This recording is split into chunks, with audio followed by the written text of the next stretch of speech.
and come to the start-finish line again.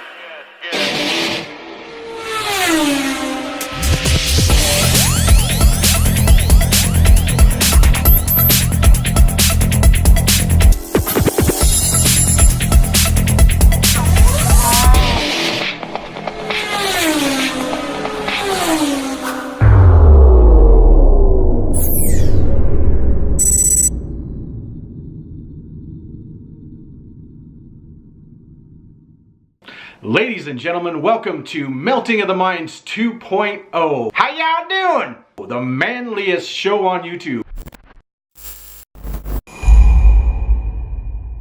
I am Mark, aka Man of Leisure. How y'all doing? And my co-host will be joining us shortly, Chris, aka Mr. Crash. Hey guys, Chris here from the Melting of the Minds. We also have a special guest with us tonight. He is a man that has been called many things over the years. He is, I've known him since I was 2 years old, so about 40 years now. You're probably thinking the last thing this show needs is another guy. And we were flinging Cheerios at each other when we were kids out of high chairs. I've been friends with Mark for a long time. And he's been called a lot of names again over the years. Randissimo, Round Eye, Randall Calrissian, Mang, to name a few. But he'll be joining us tonight in our new car smell segment. Let's just give you guys a sneak peek of what you're going to see tonight in our show.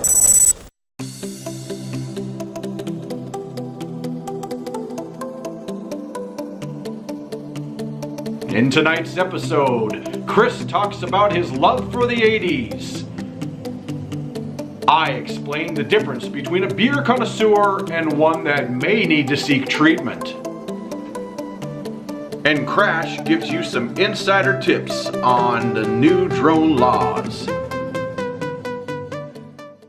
Aw, Chris thought I was gonna leave him out of the new car smell. Not gonna happen, buddy. Here's what you had to say about Nissan and some other cars.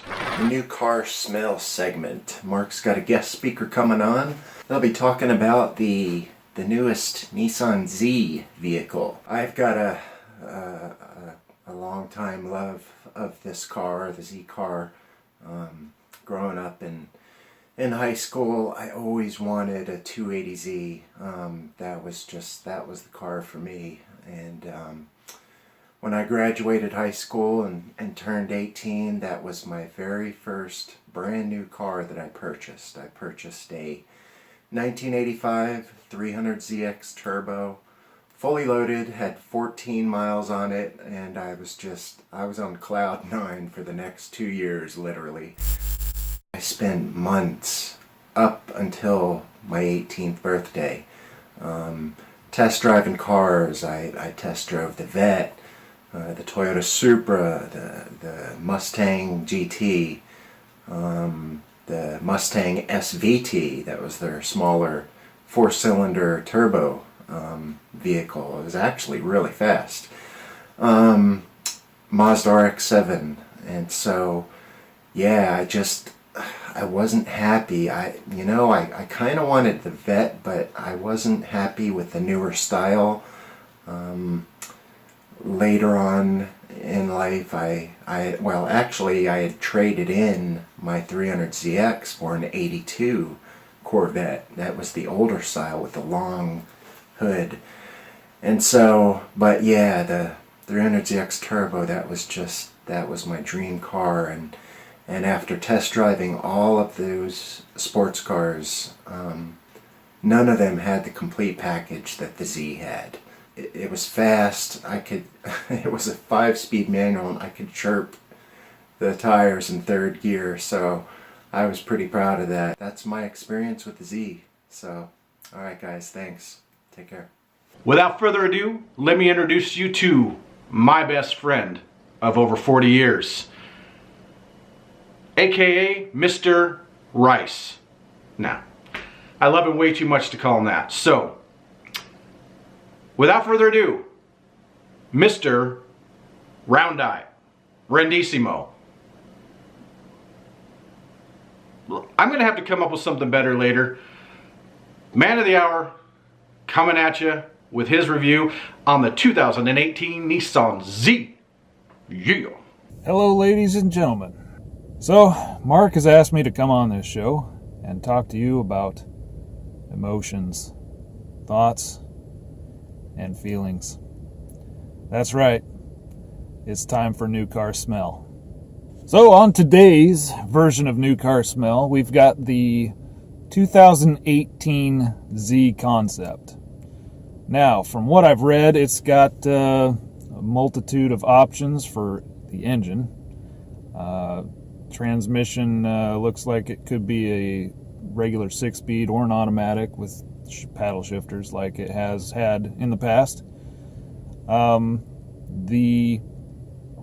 There is a little bit of talk about it being, I'm afraid to say it, hybrid. Yeah, which seems to be the way that most cars are going these days. However, bodywork, Mark will probably show you a picture somewhere along the lines of this car. It looks pretty good, but they've decided to put the grille of the Titan on the thing. So, thoughts? Good looking car. Having many engine options is always a plus. Probably makes it a little more affordable. Feelings. I have utter hatred for that grille. Utter hatred. It's terrible. And emotions. Coming from owning many Zs, 75 to 80, a 350Z and a 370Z, I can say that it'll probably give you a little tingly in the jingly. But change the grille, Nissan. You're losing it. The 2018 concept Nissan car. I'm not a Japanese car fan, and here's why. I'm a man of extreme length and girth. I'm a big man. I don't fit in those cars. So I'm not a big fan of Japanese cars, period. All I will say about the Nissan Z is I think that it's... I don't like it. I don't like the styling. I don't like anything about it. I'm just being honest here. Take it as you will. This week's survival segment will be me reviewing Sierra Nevada Pale Ale. I'm not a big beer drinker, but when I do drink beer, I like my beer to taste like beer. Not a chocolate cake, not a strawberry cheesecake, none of that crap that Mark likes, but, you know, it's what separates us, the men, from the boys. I prefer liquor myself, scotch, gin, rum, whiskey. What? No, whoa, wait a minute. What? I'm pretty sure, Chris, it's not the difference between the men and the boys. It's the difference between a beer connoisseur and moving on. The other point I wanted to make on that is that I'm pretty sure also that most men would agree that you're still drinking foo-foo beer, and if it doesn't have a 211 on the can or a Hams bear, it's still not real beer. It's crafted, right? Crafted. Let me read this label for you guys, and you guys tell me what you think. Sierra Nevada Pale Ale is a completely natural ale. It is brewed with the finest malted barley, whole cone hops, brewer's yeast, and pure water. That's it.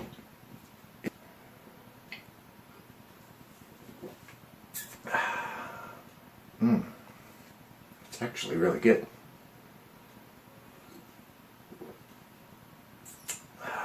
That's very tasty. This is actually really good. I'll probably end up buying this again, you know, if and when I do drink a beer. and I'm not drinking a nice Jack and Coke.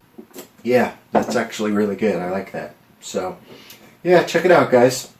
Sierra Nevada Pale Ale, real beer. Not chocolate cake, not strawberry cheesecake, beer. So, there you go. I just wanted to take a moment and talk to you a bit about drones and drone laws. As you guys know, both Mark and myself are commercial drone operators, and whether you're out flying commercially or just as a hobbyist, it's important that you know your drone laws going out before you fly. I met this great guy, Stephen Hogan. He's an attorney down in Florida who specializes in drone law. And if you go to his site, dronelawtoday.com, you can download a couple of free publications. One is the state laws for each individual state.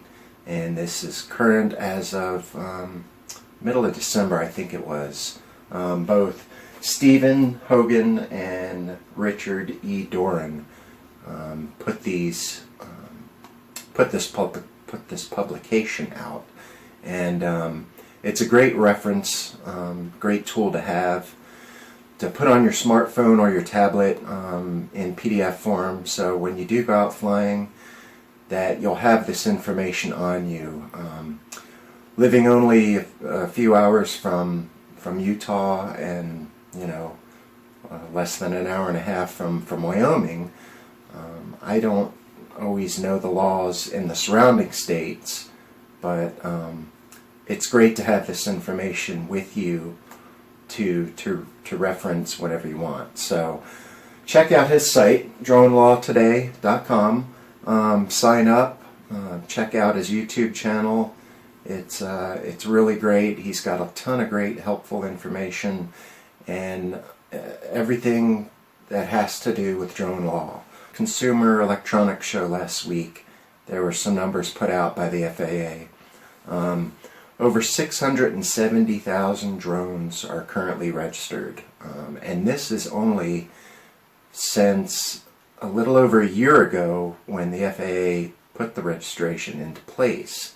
So that's a lot of drones in the air. I think it's up to us as responsible drone operators to know our laws, know the rules that are on the books, both on a federal and a state level, so we can be there to inform the public, to put their minds at ease, because all they see is the bad news, the bad things that happen on the, the bad things that are reported.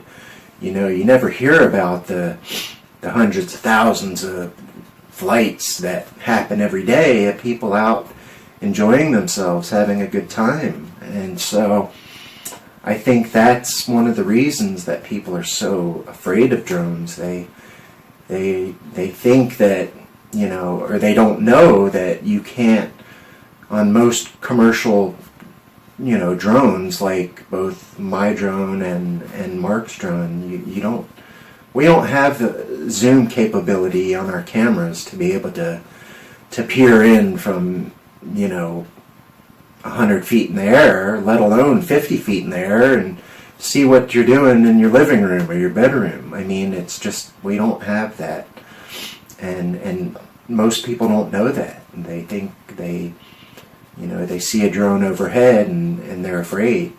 So I think it's important that we as drone operators help inform and educate the public of the positives of drone flying and whatnot.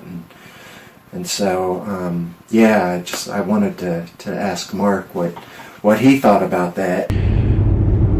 Well, I'm a firm believer that the drone problem that we have today with paranoia has a lot to do with your demographics. See, in Idaho and a few other states around the nation that really,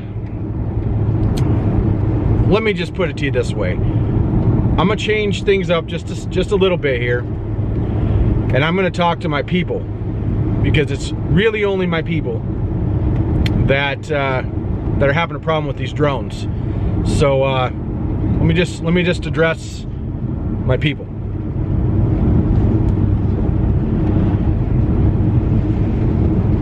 How y'all doing? You don't want to talk about the doggone drone thing, do you? Well, let me tell you what's going on with that. It ain't half as big a deal as you think.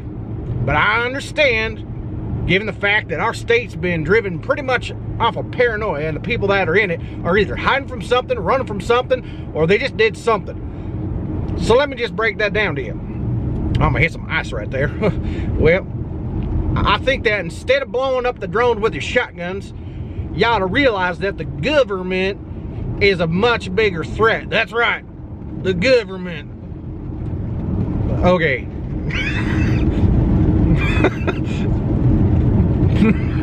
No, listen, there's so many things that are much more intrusive than drones.